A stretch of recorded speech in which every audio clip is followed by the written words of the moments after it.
Bonjour à tous, bienvenue à cette capsule financière. Aujourd'hui, nous allons parler des femmes et du monde de l'investissement. Pour ce faire, nous rencontrons Valérie Havard, qui est conseillère en gestion de patrimoine chez Financière Banque Nationale. Bonjour Valérie. Bonjour à tous. Bienvenue dans cette première capsule financière. Il y en aura d'autres avec toi qu'on va faire, bien entendu. Valérie, parle-nous un peu du monde de l'investissement pour les femmes. Oui, effectivement, Sylvain, on parle de plus en plus de l'importance que les femmes prennent en contrôle leurs finances. Pour te mettre en contexte, d'ici 2026, plus de 50 du patrimoine financier au Canada va être géré par les femmes. Ça s'explique vraiment par le fait que les femmes travaillent de nos jours. Nous vivons plus longtemps que les hommes, donc on a une espérance de vie plus élevée. Oui, effectivement. Puis, les femmes vont hériter de leurs parents ou bien de leurs conjoints, ou les deux ensemble. Valérie, peux-tu nous expliquer plus en détail les actions que les femmes devraient faire pour gérer leurs finances? Oui, en fait, l'objectif d'aujourd'hui va se baser sur les 3 E. On veut dissiper les mythes courants entourant les femmes et les finances. On veut l'éduquer. Après, on veut examiner les avantages d'une participation active des femmes dans leurs finances. On veut engager. Et par la suite, on veut aider à assurer votre sécurité financière en étant plus présente, impliquée et engagée. On veut être prête à prendre des décisions. Puis, on veut d'avoir le sentiment d'être en contrôle de nos finances. Sylvain, je vais te faire un petit quiz, vérité ou légende. OK. Les femmes ne s'intéressent pas aux finances. Est-ce que tu dirais que c'est vrai ou c'est faux? C'est complètement faux. Effectivement, les femmes sont les principales responsables des décisions financières dans la plupart des ménages. Les femmes manquent de confiance. Moi, je dirais que c'est totalement faux. C'est vrai. Les femmes comprennent c'est vrai que c'est faux. Les femmes comprennent le concept de la valeur. Donc, c'est pas nécessairement un manque de confiance. Des fois, c'est peut-être juste une perception. Les femmes sont réfractaires à tout ce qui est risqué. Je dirais c'est faux, mais en partie, je pense que les statistiques disent qu'effectivement, les femmes sont moins risqueuses que les hommes. Oui, parce que les femmes sont encore plus conscientes des risques que les hommes. Les hommes gèrent mieux les placements que les femmes. Moi, je dirais, avec mon expérience de nombreuses années, que c'est pas vrai, ça. Non, parce que c'est prouvé que les femmes qui effectuent des placements sont des meilleurs investisseurs que leurs homologues masculins. D'ailleurs, il y a plusieurs fonds, des fonds communs, qui ont engagé des femmes dans la gestion, puis ils apprécient que ce soit des femmes qui gèrent le fonds au complet, les fonds mutuels. OK. Très intéressant quand même de savoir. Les femmes ne veulent pas de cette responsabilité-là qui s'associe aux placements et aux investissements. Moi, je dirais qu'en 2024, c'est faux, mais ça a probablement déjà été vrai par les habitudes de vie que les familles avaient.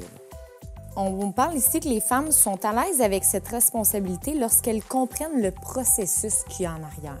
Donc, ce qui est souvent peut-être méconnu, mais là, de plus en plus, les femmes veulent prendre leur place à l'intérieur de tout ça.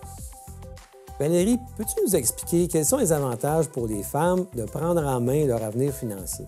En fait, très bonne question, Sylvain. Les femmes qui prennent en main leurs décisions financières vont être plus optimistes face aux choix qu'elles vont faire parce qu'elles vont être en mesure de faire des choix qui sont plus éclairés.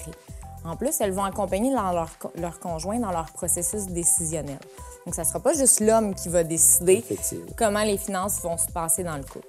Par la suite, les femmes qui sont célibataires, eux vont être plus en mesure de prendre des décisions éclairées, ce qui va être plus facile par la suite.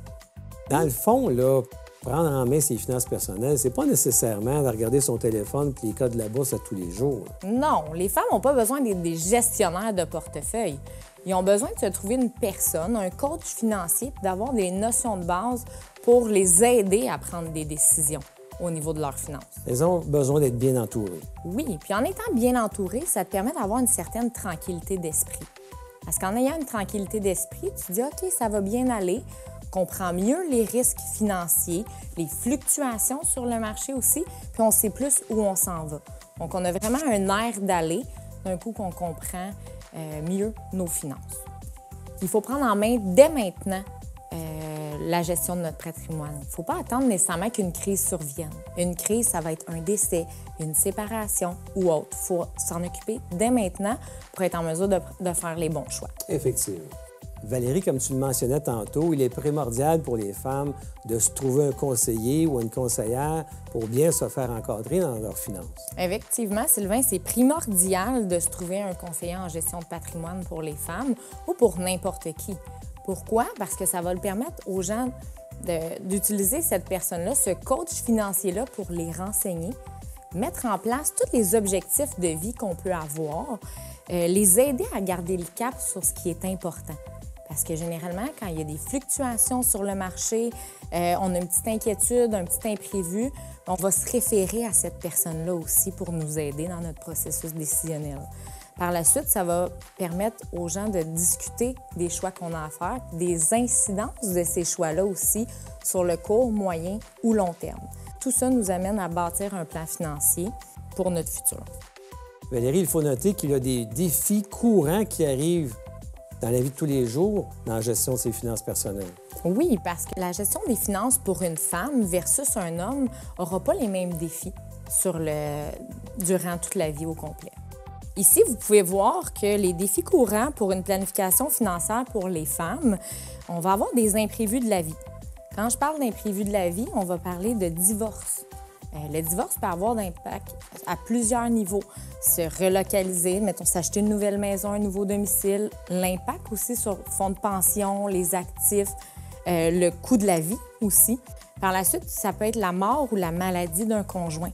Ça aussi, ça va avoir de très gros impacts pour toute la vie durant. Et aussi les dettes. Parce que les dettes, bon, est-ce que je rembourse mon hypothèque? Est-ce que je paye ma marge de crédit et autres? Mais on va gérer ces imprévus-là de la vie aussi à travers les années avec le conseiller en gestion de patrimoine. Par la suite, il y a des réalités économiques aussi, des obstacles à la planification financière. On en parle depuis toujours, l'écart salarial entre les femmes et les hommes.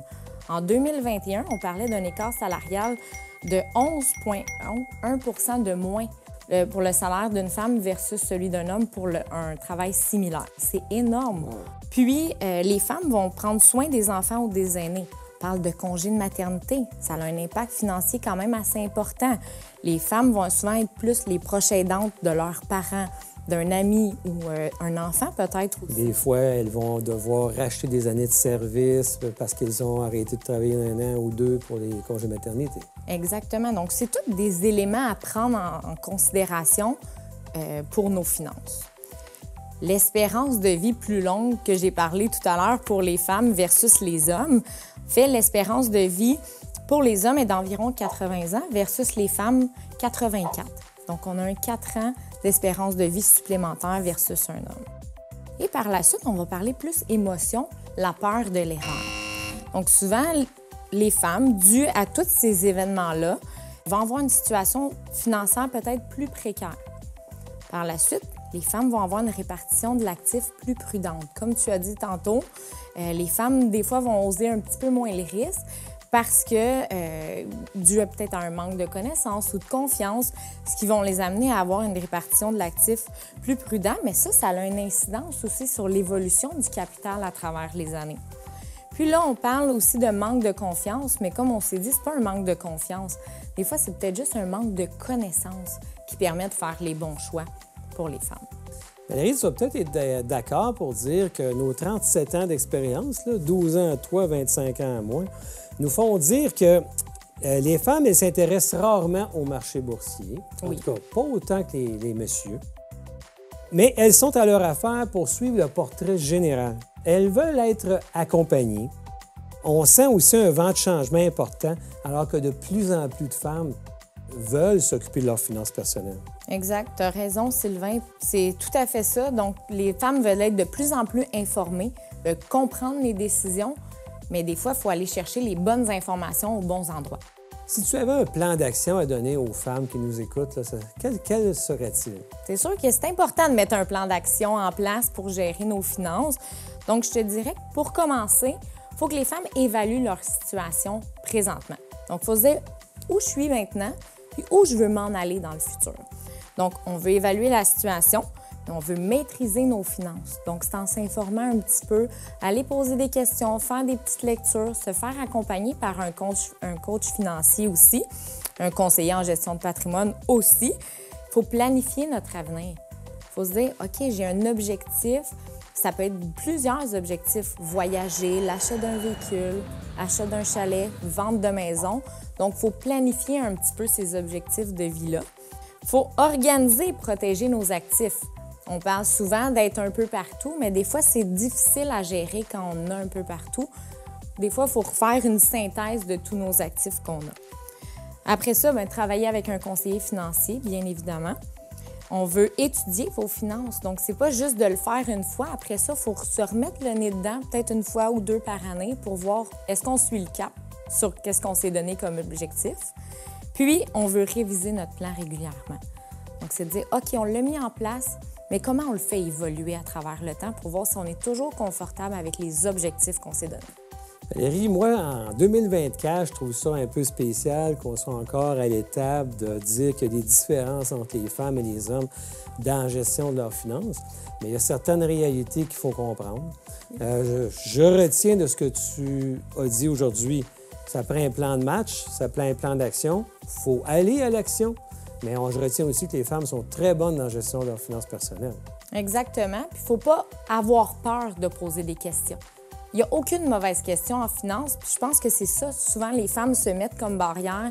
Ils n'osent pas aller poser des questions. Puis je pense que c'est ça qui va les faire sortir de leur coquille. Puis c'est eux qui vont prendre le relais dans la gestion de leurs finances. Puis c'est eux qui vont venir voir leur conseiller financier directement, et pas nécessairement juste les hommes. Mesdames, j'espère que vous aurez apprécié les commentaires de Valérie.